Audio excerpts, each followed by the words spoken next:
This morning, I went out to the garden to grab all of the veggies I needed for tonight's dinner. The first thing I chopped down was some cabbage, grabbing a couple because they are quite small. The cabbage in ground was facing a bit more pest pressure, so I just took off those leaves and tossed them back into the soil to give some nutrients back.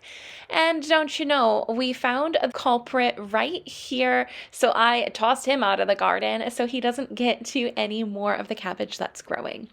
Then I went over and pulled some of our carrots that were growing. And don't they look beautiful? So the critters didn't get to all of them.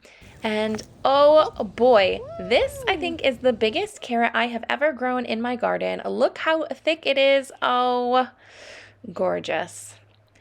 And from the carrots, then I went over to my containers filled with our potatoes and grabbed enough of our small harvest for tonight's dinner. So I gathered up all of my carrots and potatoes and brought them into the house, and we're going to get our dinner started. Now, this is a simple crock pot meal, so I put some chopped onions at the bottom, put in my silver side or corned beef, topped it with some spices, and filled it up with water.